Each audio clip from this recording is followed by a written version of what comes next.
नेपाल में भड़की हिंसा का सबसे दर्दनाक चेहरा सामने आया। इस हिंसा ने न सिर्फ स्थानीय लोगों को प्रभावित किया बल्कि भारत से गए परिवार की जिंदगी भी तबाह कर दी। दरअसल नेपाल में अशांति और हिंसा के बीच गाजियाबाद की रहने वाली भारतीय महिला की जान चली गई। यह घटना हर किसी को झकझोर देती है। बताया जा रहा है कि हिंसा के दौरान भीड़ ने उस होटल को भी निशाना बनाया जिसमें यह भारतीय परिवार ठहरा हुआ था।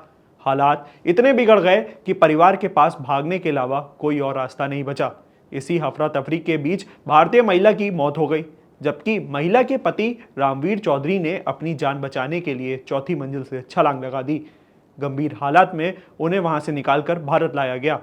फिलहाल उनका गाजियाबाद में इलाज चल रहा है। सबसे दर्दनाक बात यह है कि इस पूरे घटने का गवाह उनका बेटा बना। बेटे ने बताया कि कैसे होटल में धुआं फैल गया था, चारों तरफ तोड़फोड़ होने लगी थी और परिवार की जान पर बनाई। बेटे ने रोते हुए कहा कि उसने अपनी मां को अपनी आंखों के सामने खो दिया।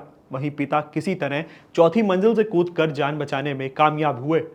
बेटे की यह बीती सुनकर हर किसी का दिल दहल जाता है।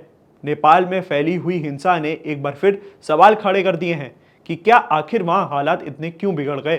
क्या सरकारों और सुरक्षा एजेंसी समय रहते कोई ठोस कदम नहीं उठा सकती थी? यह घटना केवल नेपाल के भीतर की स्थिति को उजागर नहीं करती, बल्कि उन भारतीय परिवारों की पीड़ा भी सामने लाती है जो पड़ोसी देश में फंसे हुए हैं। भारत सरकार ने भी इस घटना को गंभीरता से लिया और लगातार नेपाल प्रशासन से संपर्क साधा जा रहा है।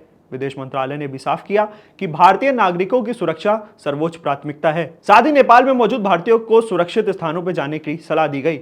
यह पूरी घटना सिर्फ एक परिवार की त्रासदी नहीं, बल्कि यह उन तमाम परिवारों की चेतावनी भी है जो ऐसे हालात में फंसे हुए हैं। नेपाल हिंसा ने एक बार फिर यह साबित कर दिया कि अशांति और भीड़ तंत्र किसी भी तरह मासूम जिंदगियों को लील सकती है।